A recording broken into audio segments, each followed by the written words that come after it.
And what they say is, you will die in 7 days. 7 days. සියලු දෙනාම සාදරයෙන් පිළිගන්නවා ෆිල්මැක්ස් YouTube channel එකට. අද අපි බලන්න යන්නේ 2002 වසරේදී නිකුත් වුණු The Ring කියන horror movie එක. ජපානයේ ප්‍රසිද්ධ මිත්‍යා කතාවක් තමයි මේ movie එක පාදක කරගෙන තියෙන්නේ. ඉතින් ඔයා horror movies වලට කැමති කෙනෙක් නම් මේ movie එකත් ඔයා අනිවාර්යයෙන්ම බලන්න ඕනම movie එකක් කියලාත් මතක් කරනවා. ඒ වගේම ඔයා තාමත් අපිව subscribe කරලා නැති කෙනෙක් නම් ඔයාට පුළුවන් මේ දැම්ම අපිව subscribe කරලා අපිත් එක්ක එකතු වෙන්න. ඒ අතරින්ම තවත් පුංචි වෙලාවක් අරගෙන මේ වීඩියෝ එකට like එකකුත් දාලා ඔයාගේ අදහසත් පහලින් comment එකක් විදියට දාගෙන යමු. එහෙනම් තවත් කතා නැතුව යමු අද වීඩියෝ එකට. ඉතින් කතාව පටන් ගනිද්දිම බෙකා සහ කේටි කියන යාළුවෝ දෙන්න ටීවී එක බලන ගමන් ඉන්නවා. කොහොම හරි ඔය අතරදී කේටිගේ යාළුවා බෙකා එයා අහලා තියෙන හොල්මන් කතාවක් ගැන කේටිට කියනවා. මේ කතාව ගෙතිලා තියෙන්නේ කැසට් පටියක ඇතුළත් වෙලා තියෙන වීඩියෝ එකක් එක්ක. ඒ කියන්නේ මේ කැසට් පටිය කෙනෙක් බැලුවොත් ටික වෙලාවකින් එයාගේ ෆෝන් එකට කෝල් එකක් එනවා. ඒ වගේම ඒ කෝල් එකෙන් කතා කරන අමුතුම විදිහේ අద్భుත කෙනෙක් දවස් 7යි කියලා කියනවා. ඉතින් කොහොම හරි මේ වෙලාවේ ඉඳලා දවස් 7ක් යනකොට මේ වීඩියෝ එක බලපු කෙනා හොල්මනක් විසින් මරලා දානවා. ඔය අතරදී මේ කතාව අහගෙන ඉන්න කේටි එකපාරටම කලබල වෙනවා. ඒ වෙන මුකුත් නිසා නෙවෙයි එයාගේ සතිය එයාගේ බොයිෆ්‍රෙන්ඩ් එක්ක ගෙස්ට් එකක ඉන්න අතරදී මේ වීඩියෝ එක බලලා තියෙනවා. කොහොමුණත් එයාලා මේ කැසට් පටිය දාලා තියෙන්නේ ගේම් එකක් කියලා හිතාගෙන. ඒත් ඒ වෙද්දි මේකෙන් ප්ලේ වෙලා තියෙන්නේ අමුතුම විදිහේ අద్భుත වීඩියෝ ක්ලිප් වගේක්. ඒ වගේම අර එනවා කියපු කෝල් එකත් කේටිට මේ වෙලාවේ ඇවිත් තියෙනවා. කේටි කියන විදිහට අද තමා එයා මේ වීඩියෝ එක බලලා ඉවර වෙන 7 වෙනි දවස. ඒත් එක්කම කේටිට හුස්ම හිර වෙන්න වගේ අරගෙන අමාරු වෙනවා. ඒ වුණත් මේක බෙකාව බය කරන්න හිතාගෙන කේටි කරන විහිළුවක්. ඉතින් ඔන්න ඔය අතරදී එකපාරටම එයාලගේ ගෙදර ෆෝන් එකත් රින් වෙන්න ගන්නවා. මේ වෙද්දි වෙලාව රෑ 10යි. මේකත් එක්කම මෙයාලා බය වෙනවා. මෙයාලා හිතන්නේ කේටිගේ 7 වෙනි දවස අද නිසා මේ කෝල් එක එන්නේ අద్భుත ආත්මයකින් කියලා. ඉතින් බයෙන් වගේ මේ දෙන්නක් ගිහින් ෆෝන් එක ආන්සර් කරත් මේ වෙලාවේ කතා කරන්නේ කේටිගේ අම්මා. අන්තිමට කෝල් එකත් ඉවර වෙලා කේටි කාමරයට යන්න හදන අතරේ එකපාරටම සාලේ තියෙන ටීවී එක ඔන් වෙනවා. මේකත් බෙකාගේ විහිළුවක් කියලා හිතන කේටි ගිහින් මේ ටීවී එක ඔෆ් කරත් ඒත් එක්කම ආයෙත් ඒ ටීවී එක ඔන් වෙනවා. ඒත් එක්කම කේටි ටීවී එකේ ප්ලග් එක ගලවලා දානවා. එතකොටම කේටිට එළියෙනුත් අමුතු විදිහේ සද්ද වගේක් එහෙමත් ඇහෙන්න ගන්නවා. ඉතින් මේ සිද්ධ වෙන දේවලුත් එක්ක හොඳටම බය වෙන කේටි බයෙන් වගේ ආපහු කාමරයට යන්න පිටත් වෙනවා. ඊළඟට මෙයා කාමරේ දොර ළඟට යද්දී කේටි දකිනවා දොරට යටින් වතුර වගේක් ගලාගෙන එනවා. ඉතින් මේ වෙලාවේ නොසෑහෙන්න බයෙන් ඉන්න කේටි මේ දොර ඇරලා බලනවා. එතකොට එයා දකිනවා ටීවී එකේ ආයෙත් අර වීඩියෝ එකම ප්ලේ වෙනවා. ඒ වගේම කේටිගේ මූණත් මේ වෙද්දි අద్భుත විදිහට වෙනස් වෙනවා. අනිත් පැත්තෙන් පන්ති කාමරයට වෙලා පොඩි ළමයෙක් චිත්‍රයක් අඳින ගමන් ඉන්නවා. මෙයා ඉන්නේ මෙයාගේ අම්මා එයාව එක්කගෙන යන්න එනකම්. ඉතින් ඔන්න ඔය අතරින්ම මේ ළමයාගේ අම්මත් මෙතනට එනවා. මෙයා තමයි අපේ කතාවේ ප්‍රධාන චරිතය රේචල්. මේ අතර ඒඩන්ගේ ටීචර්ට රේචල් එක්ක ටිකක් කතා කරන්න ඕන වෙනවා. මේ වෙලාවේ මෙයා කතා කරන්නේ කේටිගේ මරණය නිසා ඒඩන්ට එල්ල වෙලා තියෙන බලපෑම ගැන. ඒ කියන්නේ එදා රෑ අර වීඩියෝ එක නිසා කේටි මරණයට පත් වෙලා තියෙනවා. කොහොමුණත් කේටි කියන්නේ ඒඩන්ගේ ඥාති සහෝදරියක්. ඒ වගේම ඒඩන්ගේ හොඳම යාළුවා වෙලා තියෙන්නේත් කේටි. ඒ නිසා ඒඩන්ට කේටිගේ මරණයෙන් ලොකු බලපෑමක් කෙල්ල වෙලා තියෙනවා. කොහොම හරි මේ වෙද්දි ඒඩන්ගේ ටීචර් ටිකක් බය වෙලා ඉන්නේ ඒඩන් ඇඳපු චිත්‍ර වගේක් නිසා. මොකද ඒඩන් ඇඳලා තියෙන චිත්‍රවල තියෙන්නේ කේටි මැරෙන විදිය ගැන. ඒ වුණත් රේචල් කියන විදියට කේටිගේ මරණය සිද්ධ වෙලා තවම දවස් 3ක් නිසා ඒඩන්ගේ හිතේ තියෙන සාංකාවට එයා මෙහෙම දේවල් අඳිනවා වෙන්න පුළුවන්. ඒත් ඒඩන්ගේ ටීචර් බය වෙන්නේ වෙන මුකුත් නිසා නෙවෙයි කේටිගේ මරණය සිද්ධ වෙලා තවම දවස් 3ක් වුණත් ඒඩන් මේ චිත්‍ර ඇඳලා තියෙන්නේ මීට සතියකට කලින්. ඊළඟ දවසේ රේචල් එයාගේ පුතා එක්ක කේටිගේ ෆියුනරල් එකට යනවා. කොහොමුණත් ඒඩන් මේ වෙද්දි කේටිගේ මරණය නිසා වේදනාවෙන් ඉන්නේ. ඔය අතරදී රේචල්ව හම්බ වෙන කේටිගේ අම්මා කේටිගේ මරණයට රේචල්ට දොස් කියනවා. එයා කියන විදියට කේටි ගැන රේචල් මීට වඩා හොයලා බැලුවා නම් මේම දෙයක් සිද්ධ වෙන්නේ නැහැ. කොහොමුණත් කේටිගේ මරණය හේතුව මේ විදි ડોක්ටර්ස්ලටවත් හොයාගන්න බැරි වෙලා තියෙනවා. ඉතින් ડોක්ටර්ස්ලට අනුව කේටිගේ මරණය වෙලා තියෙන්නේ හදිසියෙම එයාගේ හදවත නතර වුණ නිසා. ඉතින් කේටිගේ අම්මා හිතන්නේ කේටිගේ මරණය නිකම්ම සිද්ධ වෙන්න විදිහක් නැහැ. ඒ නිසා රේචල්ට කියන්නේ මේකට හේතුව ටිකක් හොයලා බලන්න කියලා. එතනින් පස්සේ රේචල්ට හම්බ වෙනවා කේටිගේ ස්කූල් එකේ යාළුවන් කීප දෙනෙක්ව. කොහොම හරි මෙයාලා කියන විදියට කේටිගේ මරණය සිද්ධ වුණ වෙලාවේ ඇති වුණ ෂොක් එක නිසා බෙකාව මේ වෙද්දි මානසික රෝහලකට ඇතුළත් කරලා තියෙනවා. ඒ වගේම මෙතන ඉන්න කෙලන් කියන කෙනා කියන විදියට කේටි මැරෙන්න හේතුවත් අර අద్భుත ටේප් එක. ඒ වගේම කේටිගේ බොයිෆ්‍රෙන්ඩ් ජොස් සියදි විනාසාගෙන තියෙනවා කේටි මැරුණු දවසේ රාත්‍රියේ. ඔය අතරදී තනියම කල්පනා කර ඉන්න ඒඩන් දකින්නවා කවුරු හරි කෙනෙක් පඩිපෙළ දිගේ වේගයෙන් දුවගෙන යනවා.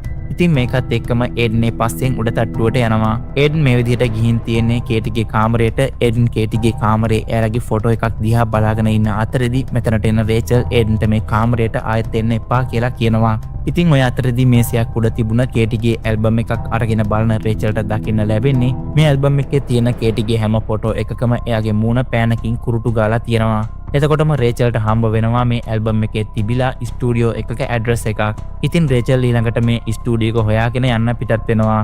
ඊළඟට මේ ස්ටුඩියෝ එකෙන් කේටිගේ සහ ජොස්ගේ ෆොටෝස් ටිකක් ගන්න පුළුවන් වුණත් ඒ ෆොටෝස් වල මේ දෙන්නගේ මූණු පැහැදිලි නැති විරූපී විදිහකට තමයි පේන්න තියෙන්නේ. ඉතින් මේ සිද්ධ වෙන දේවලුත් එක්ක හිතට එන සැකේ නිසාම රේචල් මේ දෙන්නගේ මරණය ගැන හොයන්න පටන් ගන්නවා. එතකොට රේචල්ට දැනගන්න පුළුවන් වෙනවා මේ දෙන්නම මේ ගිහින් තියෙන්නේ එකම දවසේ රාත්‍රී 10ට කියලා. කොහොමුණත් වාර්තාකාරිනියක් විදිහට වැඩ කරන රේචල්ව එයාගේ බොස් හදන්නේ එයාට හොඳ වාර්තාවක් හොයාගන්න බැරි වුණ නිසා එයාව ජොබ් එකෙන් අයින් කරලා දාන්න. ඒ වුණත් රේචල් බොස්ට කියන්නේ එයා හොඳ කතාවක් හොයන ගමන් ඉන්නේ. ඉක්මනින්ම එයා ඒ වාර්තාව ගෙනත් දෙන්නම් කියලා. මේ විදිහට කේටිගේ මරණය ගැන හොයාගෙන යන රේචල් ඊළඟට යන්නේ මේ දෙන්න සතියන්තේ නැවතිලා හිටපු මොටෙල් එකට. කොහොම හරි මේ මොටෙල් එකේ අයිතිකාරයා කියන දේවලුත් එක්ක රේචල්ට ස්ථීරවම දැනගන්න පුළුවන් වෙලා තියෙනවා කේටි සහ ජොස් නැවතිලා ඉඳලා තියෙන්නෙත් මේ මොටෙල් එකේ කියලා. ඒ වගේම එයාලා මේ කාමරයේ තිබුණු ටීවී එකේ ප්‍රශ්නයක් නිසා එයාලා මොටෙල් එකේ තිබුණු කැසට් වගේක් අරගෙන ගිහින් බලලා තියෙනවා. මේ කතාවත් එක්ක රේචල්ට හැම දෙයක්ම තේරුම් යනවා. ඒ අතරෙම රේචල් දකින්නවා කේටි එදා බලපු වීඩියෝ ටේප් එකත් මෙතන රැක් එකේ තියෙනවා. ඉතින් ඔන්න ඔය දේවලුත් එක්ක තමයි රේචල් මෙයාලා එදා හිටපු කාමරේ රෙන්ට් එකට අරගන්න ගමන් අර ටේප් එකත් බලන්න හිතාගෙන මේ කාමරේ ඇතුළට එන්නේ. කොහොම හරි රේචල් මේ වෙලාවේ අර ටේප් එක ප්ලේ කරලා බලන්න පටන් ගන්නවා. කොහොමුණත් රේචල්ට මේ වෙලාවේ දකින්න ලැබෙන්නේ එකිනෙකට වෙනස් අමුතු විදිහේ භයානක රූපරාමු පෙළක්.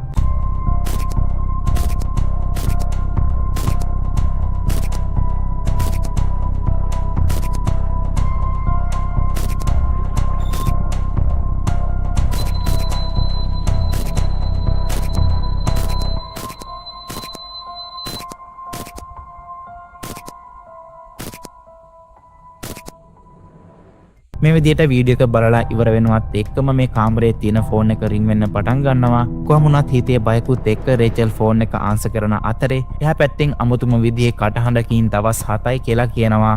කොහොම හරි මේ තමයි රේචල්ගේ දවස් 7න් පළවෙනි දවස.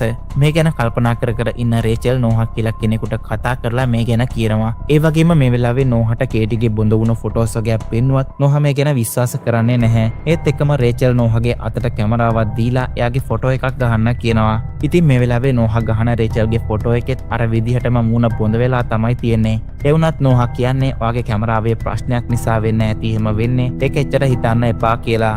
ඉතින් අවසානයේ වෙන කරන්න දෙයක්වත් නැති නිසා රේචල්ට සිද්ධ වෙනවා මේ වීඩියෝ එක නෝහාටත් පෙන්වන්න.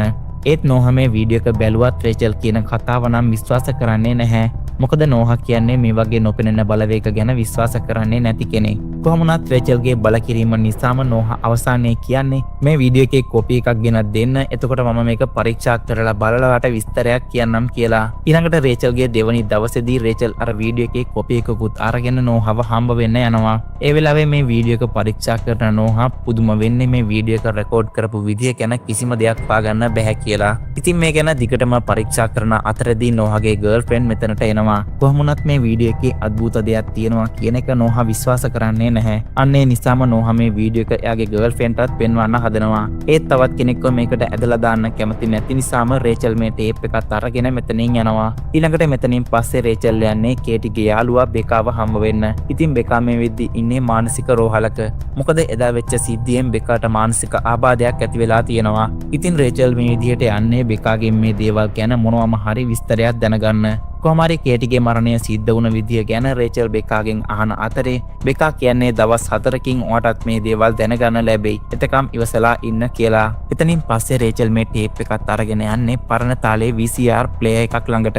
මේ ප්ලේයර් එකෙන් රේචල්ට පුළුවන් වෙනවා එදා අපහැදිලි වුණු කොටස හරියටම බලා ගන්න. මේ කොටසෙන් පෙන්වන්නේ ප්‍රදීපාගාරයක්. තවත් ටික වෙලාවක් යද්දී රේචල් දකින්නවා මේ වීඩියෝ එකේ හැම වෙලාවෙම පේන්න ඉන්න මැස්ස වෙනුවට මේ සැරේ ඉන්නේ ඇත්තම මැස්සෙක්. ඒත් එක්කම මෙතනට එනවා මෙතන වැඩ කරන සේවිකාවක්. ඒ වගේම මේ සේවිකාව දකින්නවා මේ වෙද්දී රේචල්ගේ නහයෙන් ලේ ගලනවා. මේකත් එක්කම ටිකක් කලබල වෙන රේචල් අර වීඩියෝ එකෙන් ගත්තු ෆොටෝස් ටිකත් අරගෙන මෙතනින් යන්න පිටත් වෙනවා. මේ අතර මේ ප්‍රදීපාගාරය ගැන විස්තර ටිකක් හොයාගෙන රේචල් පුස්තකාලයට යනවා. ඉතින් ඇත්තටම මේ ප්‍රදීපාගාරය තියෙන තැනට කියන්නේ මොස්කෝව් අයිලන්ඩ් කියලා. මේ ගැන තවදුරටත් ඉන්ටර්නෙට් එකේ හොයන රේචල්ට මේ දූපතේ ජීවත් වුණු පවුලක ෆොටෝ එකක් හොයාගන්න පුළුවන් වෙනවා. ඉතින් ඒත් එක්කම රේචල් දකිනවා අර වීඩියෝ එකේ ඉන්න ගෑනු කෙනත් මේ ෆොටෝ එකේ ඉන්නවා. ඒ වගේම ඒ ගෑනු කෙනාගේ නම තමයි ඇනා මෝගන්. කොහොමුණත් ඇනා කියන්නේ අශ්වදාවකෙක්. තවත් මේ ගැන විස්තර හොයාගෙන යද්දී රේචල්ට තවත් විශේෂ දෙයක් ගැන හොයාගන්න පුළුවන් වෙනවා. ඒ තමයි ඇනා මෝගන්ගේ ගොවිපලේ හිටපු අශ්වයන් හිටි හැටිම වතුරට පැනලා මැරෙන්න අරගෙන තියෙනවා. ඉතින් මේ සිදුවීමත් අර වීඩියෝ එකේම තිබුණ දෙයක්. ඊළඟට රේචල් ඇනා ගැන විස්තර ටිකක් හොයාගෙන යද්දී දැනගන්න පුළුවන් වෙනවා හිටි හැටිම ඇනාට ඇති වුණු මානසික ප්‍රශ්නයක් නිසා මෙයා කීප සැරයක්ම ජීවිතේ නැති කරගන්නත් උත්සාහ කරලා තියෙනවා. මේ නිසා මෙයාව මානසික රෝහලකට අරගෙන ගිහින් තියෙනවා. අනිත් පැත්තෙන් සුපර් මාකට් එකකින් බඩු වගේක් ගන්න ගමන් ඉන්න නෝහා දකිනවා එතන තියෙන CCTV වීඩියෝ වල එයාගේ මුණ පේන්නෙත් අර විදියට බොඳ වෙලා කියලා. ඉතින් මේ සිද්ධිය නිසා කලබල වෙන නෝහා ඉක්මනින්ම එතනින් යන්න පිටත් වෙනවා. අනිත් පැත්තෙන් කෝල් එකක ඉන්න රේචල්ට එකපාරටම කැස්සක් ඇවිත් එයාගේ කට ඇතුලෙන් අමුතු විදියක නූලක් වගේ දෙයක් එළියට එන්න ගන්නවා. ඊළඟට රේචල් ෆෝන් එකත් අරගෙන ආපහු කෝල් එක ගන්න බලද්දිම එයා දකිනවා එයාගේ ෆෝන් එකෙන් ලේ වගේ දෙයක් එළියට එනවා. මේකත් එක්කම හොඳටම බය වෙලා ඒඩන්ගේ කාමරේ පැත්තට එද්දී රේචල් දකිනවා එතන පුටුවක ඉඳගෙන ඉන්න අමුතු විදිහේ අద్භූත ගෑනු කෙනෙක්ව. ඊළඟට හෙමීට රේචල් එතනට යද්දිම මේ හොල්මන එයාගේ අතින් අල්ල ගන්නවා. ඒත් එක්කම බය වෙලා කෑ ගහන රේචල් දැනගන්නවා එයා මේ දැකලා තියෙන හීනයක් කියලා. කොහොම වුණත් රේචල්ගේ දවස් 7 එන්නම අඩු වෙන නිසා තමයි එයාට මේ වගේ දේවල් පේන්න ගන්නේ. ඉතින් ඊළඟට රේචල් ඇඳෙන් බැහැලා ඒඩන්ව හොයාගෙන යනවා. එතකොට රේචල් දකිනවා ඒඩන් මේ වෙද්දි අර වීඩියෝ ටේප් එක බලන ගමන් ඉන්නේ කියලා.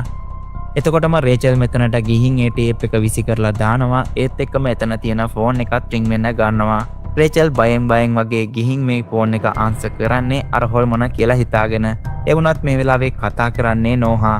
නෝහා රේචල්ට කියන්නේ එයා රේචල් කියන දේවල් ඔක්කොම විශ්වාස කරනවා අර ටේප් එකේ කතාව ඇත්තක් කියලා. මේක අහගෙන ඉන්න රේචල් මේ වෙලාවේ කියන්නේ අපේ පුතත් අර වීඩියෝ එක බලලා කියලා. ඒ කියන්නේ ඇත්තටම ඒඩන්ගේ තාත්තා තමයි මේ නෝහා කියන්නේ. ඒත් මේ දෙන්නා මොකක් හරි හේතුවකට ඩිවෝස් වෙලා තියෙනවා. ඉතින් මේ තමයි රේචල්ගේ 6 වෙනි දවස. මේ අතරදී ඒඩන් කායකට වෙලා නෝහා එක්ක කතා කරන ගමන් චිත්‍රයක් අඳිනවා. අනිත් පැත්තෙන් ඒඩන්ගේ කාමරයේ තියෙන චිත්‍ර වගේක් බලන රේචල්ට තේරෙනවා ඒඩන් මේ ඇඳලා තියෙන්නේ අර වීඩියෝ එකට සම්බන්ධ දේවල් වගේක් කියලා. කොහොම හරි මේ වෙද්දී රේචල්ට ඉතුරු වෙලා තියෙන්නේ තව එක දවසක් විතරයි. ඉතින් ඒ නිසා මේ දෙන්න වෙන වෙනම තැන් දෙකකට ගිහින් මේ ප්‍රශ්නය විසඳන්න පුළුවන් ක්‍රමයක් ගැන හොයලා බලන්න තීරණය කරනවා. මේ විදිහට රේචල් යන්නේ මොස්කෝව් දූපතට. ඒ වගේම නෝහා යන්නේ ඇනාව නවත්තලා තිබුණු මානසික රෝහලට. ඊළඟට දූපතට යන අතරදී රේචල් කලින් එකතු කරපු විස්තරයක් බලන ගමන් ඉන්න අතරදී එයා දැනගන්නවා ඇනා මෝගන්ට දුවෙක් ඉඳලා තියෙනවා කියලා. ඒ වුණත් මේ ගැන වෙන කොහෙවත් සඳහනක් නැති නිසා රේචල් ටිකක් මේ ගැන පුදුම වෙනවා. ටික වෙලාවකින් රේචල් දකිනවා මේ නැවේ අරගෙන යන අශ්වයෙක්ව. ඒත් රේචල්ව දකින මේ අශ්වයා සෑහෙන්න බය වෙනවා. මේ අතරේ කූඩුවත් කඩා ගන්න අශ්වයා පිස්සුවෙන් වගේ දුවගෙන ගිහින් නැවෙන් එළියට පැනලා මරණයට පත් වෙනවා. අනිත් පැත්තෙන් හොස්පිටල් එකට යන නෝහා ඇනාගේ වාර්තා බලන්න මේ අයගෙන් ඉල්ලුවත් නෝහා ඇනාගේ ඥාතියෙක් නොවන නිසා එයාලා මේකට ඉඩ දෙන්නේ නැහැ. ඒ නිසාම නෝහා හැමෝටම හොරෙන් හොස්පිටල් එකේ ලේඛන ගබඩාවට ඇතුල් වෙනවා. රේචල්ටත් මේ වෙදී දූපතට එන්න පුළුවන් වෙලා තියෙනවා. ඒ වගේම රේචල් ඊළඟට යන්නේ ඇනා මෝගන්ගේ ගෙදර හොයාගෙන. සම්පූර්ණයෙන්ම පාළුව ගිහින් තියෙන මේ ගෙදර මේ වෙද්දී ඉන්නේ ඇනාගේ හස්බන්ඩ් මෝගන් විතරයි. ඉතින් මෝගන්ව හම්බ වෙන රේචල් කියන්නේ එයා වාර්තාකාරිනියක් එයාට විස්තර ටිකක් දැනගන්න පුළුවන්ද කියලා. ඒත් රේචල් මෝගන් එක්ක කතා කරන්න උත්සාහ කරත් මෝගන් නම් වැඩිය මේකට කැමති වෙන්නේ නැහැ. ඔය අතරින්ම මෝගන් කියන්නේ මේ වෙද්දී එයාගේ අශ්වයෝ එකෙක්වත් නැහැ. උන් භාගයට භාගයක්ම පිස්සු හැදිලා වැටවල් කඩාගෙන ගිහින් වතුරට පැන්නා. ඊටු ටික මම විකුණලා දැම්මා කියලා. මේ කතාව අතරදී මෝගන්ට තේරෙනවා රේචල් ඇවිත් ඉන්නේ අශ්වයෝ ගැන හොයන්න නෙවෙයි කියන එක. එතකොට රේචල් කෙලින්ම වීඩියෝ ටේප් එක ගැන මෝගන්ගෙන් අහනවා. මේ කතාව අහලා කලබල වෙන මෝගන් රේචල් එක්ක කතා කරන එකත් නවත්වලා එයාට දැන් යන්න කියනවා. ඒත් එක්කම රේචල් මෝගන්ගෙන් ඔයාගේ දුව කොහෙද කියලා ඇහුවාම මෝගන් කියන්නේ මට ඇති දුවෙක් නැහැ දැන් මෙතනින් යනවා කියලා. ඊළඟට මෝගන්ගේ ගෙදර දිහා බලාගෙන ඉන්න රේචල්ට දෙයක් මතක් වෙනවා. ඒ තමයි ඒඩන් ඇඳපු චිත්‍රයේ තියෙනෙත් මේ ගෙදර සහ මෝගන් පවුල. අනිත් පැත්තෙන් ලේඛන ගබඩාවට ඇතුල් වෙන්න නෝහට පුළුවන් වෙනවා එනාගේ වෛද්‍ය වාර්තා ටික හොයාගන්න. නෝහා මේ වාර්තා ටික කියවන අතරදී මේ ෆයිල් එකේ තිබිලා එක්ස්රේ වගයක් හම්බ වෙනවා. එක්ස්රේ කිව්වට මේ එක්ස්රේ වල ඇඳලා තියෙන්නේ චිත්‍ර වගයක්. ඒත් එක්කම නෝහා දකිනවා මේ ෆයිල් එකේ ලියලා තියෙනවා හොස්පිටල් එකේ තියෙන වීඩියෝ එකක් බලන්න කියලා. ඊළඟට ගෙදරට වෙලා ඒඩන් අමුතු විදිහේ චිත්‍ර වගයක් අඳින ගමන් ඉන්නවා. ඒ වගේම මේ අතරදී ඒඩන්ට කෝල් එකක් ගන්න රේචල් අහන්නේ ඔයා මේ චිත්‍ර ඇඳේ නිකන් හිතිලාද කියලා. එතකොට ඒඩන් කියන්නේ මට පොඩි ගෑනු ළමයෙක් මේ චිත්‍ර අඳින්න කිව්වේ. ඒ වගේම එයා තාන්නේ ගබඩාවේ ඉන්න අශ්වයන්ට කැමති නැහැ. මොකද අශ්වයන් එයාව මුළු රෑම ඇහැරවලා තියෙන නිසා. ඒත් එයා මේ වෙද්දි ඉන්නේ අඳුරු තැනක හිර වෙලා කියලා. ඒත් එක්කම රේචල්ට තේරෙනවා ඒඩන් මේ කියන්නේ එනාගේ දුව ගැන වෙන්න ඇති කියලා. මේ සිද්ධියත් එක්ක රේචල් ඊළඟට යන්නේ මේ දූපතේ තියෙන හොස්පිටල් එකට. එතනදී ඩොක්ටර් ග්‍රැන්සිස්ව හම්බ වෙන රේචල් එයාලට පේන එනාගේ දුව ගැන මෙයාට කියනවා. ඉතින් එනා මොගන් කාලෙක ඉඳලා දරුවෙක්ව බලාපොරොත්තුවෙන් ඉඳලා තියෙනවා. ඒත් එනාට කවදාවත් දරුවෙක්ව ලැබිලා නැහැ. කොහොම වුණත් එයාලා එක දවසක් ගමනක් ගිහින් ආපහු ඇවිත් තියෙන්නේ සමාරා කියන එයාලගේ දුවත් එක්ක. කොහොම හරි එයාලා හැමෝටම කියලා තියෙන්නේ සමාරා හදාගන්න ගත්තු ළමයෙක් කියලා. ඒ වුණත් එයාව කොහෙන්ද ගෙනාව කියන එක කාටවත්ම මේ වෙනකම් කියලා නැහැ. ඉතින් එතනින් පස්සේ මෙයාලට දරුවෙක් අශ්වයින් වගේ හැම දෙයක්ම තිබුණ නිසා හොඳින් ජීවත් වෙලා තියෙනවා. ඒත් එනාට මේ හොස්පිටල් එකට එන්න සිද්ධ වුණාට පස්සේ මේ හැම දෙයක්ම වෙනස් වෙන්න පටන් අරගෙන තියෙනවා. මොකද ඒ වෙද්දි එනාට එක එක විදිහේ විකාර දේවල් පේන්න පටන් අරගෙන තියෙනවා. ඒත් විශේෂම දේ තමයි එනාට මේ දේවල් වෙලා තියෙන්නේ සමාරා ළඟ ඉන්නකොට විතරයි. ඒ වගේම සමාරා මේ දූපතෙන් ගියාට පස්සේ මේ දූපතේ කරදර හැම දෙයක්ම නැති වෙලා ගිහින් තියෙනවා.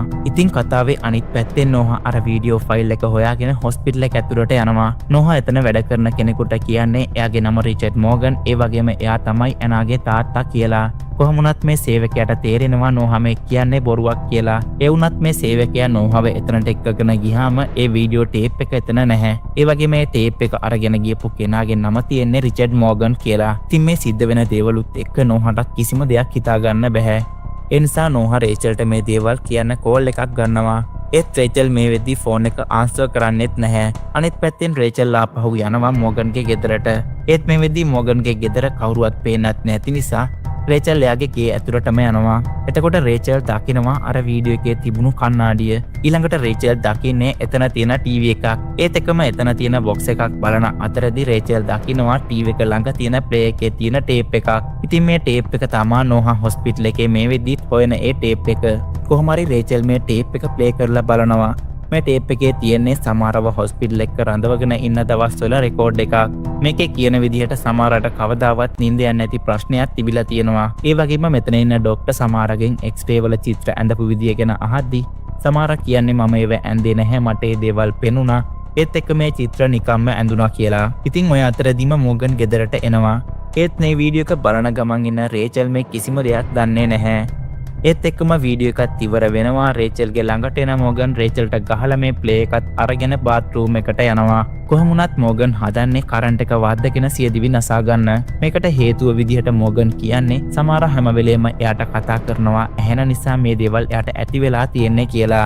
රේචල් මේ වෙලාවේ මෝගන්ගෙන් මේ දේවල් නවත්තන්න උදව් ඉල්ලුවත් ඒ කිසි දෙයක් ගණන් ගන්නේ නැතුව මෝගන් එයාගේ ජීවිතය නැති කරගන්නවා. මේ වෙලාවෙම නෝහත් මෙතනට එනවා. කල්පනා කර කර ඉන්න රේචල්ට මතක් වෙනවා එයාගේ පුතා කියපු දෙයක් එයා දාන්නේ කබඩාවට කැමති උනේ නැහැ කියන එක. මේකත් එක්කම මෙයාලට තේරුම් යනවා මෝගන් සමාරව තියාගෙන ඉන්න ඇත්තේ එතන කියලා. ඉතින් ඇත්තටම මෝගන් සමාරව තියන් ඉඳලා තියෙන්නේ මේ ගබඩාවේ. මොකද මෝගන් ඒ වෙද්දි දන්නවා එනාට අසනීප වෙන්න හේතුවත් මේ සමාරා කියලා. ඒ නිසාම මෝගන් සමාරව ළඟ තියාගෙන ඉන්න බය වෙලා තියෙනවා. කොහොම හරි ඔය අතරේදී තමා නෝහා දකින්නේ බිත්තියේ තියෙන අමුතුම විදිහේ කැලලක්. මේකත් එක්කම බිත්තියේ තිබුණු කොලේ ඉරලා බලන මෙයාලා දකිනවා බිත්තියේ තියෙන්නේ ගහක රූපයක් කියලා. ඔය විදිහට ටික වෙලාවක් යද්දී රේචල්ට මතක් වෙනවා මේ ගහ තිබුණේ එයාලා මුලින්ම ගියපු ගෙස්ට් එකේ කියලා. මේ නිසාම මේ දෙන්නා ආපහු ඒ මොටෙල් එකට යන්න පිටත් වෙනවා. කොහොම හරි මේ වෙද්දී රේචල්ගේ 7 වෙනි දවසේ අවසාන හරිය තමයි මේ ගත වෙන්නේ. ඒ නිසාම රේචල් නෝහාට කියනවා මගේ වෙලාව ඉවර වීගෙන යන්නේ. ඔයා මේක විසඳලා අපේ පුතාව බේර ගන්න කියලා. මේ කතාවත් එක්ක තරහ ගිහින් නෝහා මෙතන තියෙන බඩු මුට්ටු පෙරලන්න පටන් ගන්නවා. ඒත් එක්කම එතන තිබුණු බෝල වගේක් බිමට හැලිලා ඒ බෝල එක තැනකට එකතු වෙනවා. ඉතින් මේක දකින මෙයාලට තේරෙනවා මෙතන මොකක් හරි දෙයක් තියෙනවා කියලා. ඉතින් නෝහා පොරොකුත් අරගෙන මෙතන පොළොව කඩන්න පටන් ගන්නවා. ඒත් එක්කම මෙයාලා දකිනවා පොළොව යට තියෙන ලිඳක් වගේ එකක්. ඒත් මේ ලිඳ මේ වෙද්දි වහලා තමයි තියෙන්නේ. ඊළඟට මෙයාලා මේ ලිඳේ පියනත් අයින් කරලා මේ දිහා බලාගෙන ඉන්නවා. ඒ වගේම අපිට පේනවා පැත්තෙන් තියෙන කණු වගේක ඇන වගේක් නිකම්ම ගැලවෙන ගමන් තියෙනවා. ටික වෙලාවක් මේ විදිහට යද්දි එකපාරම ලිඳ ඇතුලෙන් සත්තු වගේක් එළියට ඇවිත් මේ දෙන්නව වහගන්නවා. ඒත් එක්කම අර කණු ටික කඩාගෙන වැටිලා එතන තිබුණු ටීවී එකක් ඇවිත් රේචල්ගේ ඇඟේ වැදිලා එයාව මේ ලිඳ ඇතුලට වැටෙනවා. තවත් වෙලාවක් යද්දි රේචල්ට ආපහු සිහිය එනවා. මේ අතරේ නෝහා යනවා රේචල්ව ගොඩට ගන්න පුළුවන් දෙයක් තියෙනවද කියලා බලන්න. ඒත් එක්කම රේචල් දකිනවා මේ බිත්ති කවුරු හරි හූරලා තියෙනවා එයාගේ නියපොතු ගැලවෙනකම්ම. ඉතින් කවුරු හරි සමහරව මේ ලිඳ ඇතුළට ගෙනත් දාලා තියෙනවා. ඒ නිසා එයා මේ ලිඳ ඇතුලේ සෑහෙන දුක් විඳලා මැරෙන්න ඇති. කොහොම හරි ඔය අතරේදී මේ ලිඳේ දොර ආපහු වැහෙන්න පටන් ගන්නවා. රේචල්ව බේරගන්න හදන නෝහටත් හෙලවෙන්නවත් බැරුව හිර වෙනවා. මේ වෙලාවේ රේචල් දකිනවා වතුරේ තියෙන කොණ්ඩ කෙස් වගේක්. ඒත් එක්කම වතුර යටින් අතක් ඇවිත් රේචල්ව අල්ල ගන්නවා. ඔය අතරේදී රේචල්ට අතීත කාලේ දර්ශනයක් පේන්න පටන් ගන්නවා. මේකේ විදිහට කාලයකට කලින් සමාරා මේ ලිඳ ළඟට වෙලා ඉන්නවා. ඒත් එක්කම එයා ළඟට එන ඇනා සමාරාගේ ඔඩුවට බෑග් එකක් දාලා එයාව මේ ලිඳ ඇතුළට තල්ලු කරනවා. ඉතින් ඒ වෙලාවේ ඇනා හිතලා තියෙන්නේ සමාරා මැරුණා කියලා. ඒත් ඇත්තටම සමාරා මැරිලා තියෙන්නේ මේ ලිඳ ඇතුලේ කන්න බොන්න නැතුව සෑහෙන දුක් විඳලා. කොහොම හරි මේත් එක්කම රේචල්ට සමාරාගේ මල සිරුර හොයාගන්න පුළුවන් වෙනවා. ඒත් රේචල්ට තාමත් එයා හොඳට ඉන්නවා වගේ පෙනුනත් ඒක එයාට පෙනෙන මායාවක් විතරයි. මොකද මේ වෙද්දිත් සමාරා මිය ගිහින් සෑහෙන කාලයක් වෙන නිසා මේ වෙනකොට ඉතුරු වෙලා තියෙන්නේ සමාරාගේ ඇටකටු ටික විතරයි. ඉතින් තවත් ටික වෙලාවකින් පොලිසිය මෙතනට ඇවිත් රේචල්ව බේර ගන්නවා. ඒ වගේම මෙයාලා සමාරාගේ බොඩි එකත් පුරට අරගෙන අවසන් කටයුතු කරනවා. ඊළඟට මෙයාලා ගෙදර යද්දි ඒඩන්ට නිින්ද ගිහින් ඉන්නවා. මේ වෙද්දි මෙයාලා හිතාගෙන හිටියත් මේ හැම දෙයක්ම ඉවරයි කියලා. ඒත් ඇත්තටම ඒක එහෙම නෙවෙයි. ඊළඟ දවසේ උදේම හැරෙන ඒඩන් රේචල්ගෙන් අහන්නේ සමාරාට ඇත්තටම මොකද උනේ කියලා. එතකොට රේචල් කියන්නේ අපි එයාව නිදහස් කරා දැන් හැම දෙයක්ම හරියයි කියලා. මේකත් එක්කම කලබල වෙන ඒඩන් කියන්නේ ඇයි ඔයා එහෙම කරේ?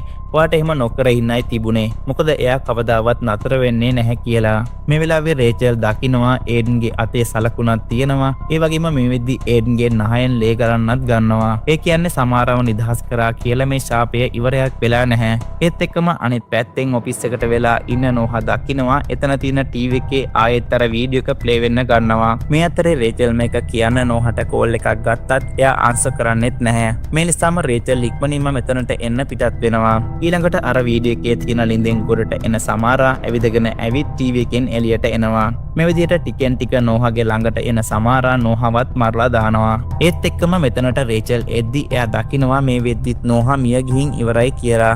ඊළඟට ආපහු ගෙදර එන රේචල් කල්පනා කරන්නේ ඇයි සමාරා එයාව විතරක් මැරුවේ නැත්තේ කියලා. ඉතින් මේකට හේතුව තමයි රේචල් මේ වීඩියෝ එක පිටපත් කරපු එක. කෙනෙක් මේ වීඩියෝ එක පිටපත් කරලා තවත් කෙනෙකුට පෙන්නුවොත් එයාට සමාරගෙන් බේරිලා ඉන්න පුළුවන්. ඒ නිසා රේචල් හදන්නේ ඒඩන්ගේ ජීවිතය බේරගන්න මේ වීඩියෝ එකේ පිටපතක් එයාලව හදලා තවත් කෙනෙකුට පෙන්වන්න. මොකද නැත්තම් ඊළඟට මැරෙන්න වෙන්නේ ඒඩන්ට.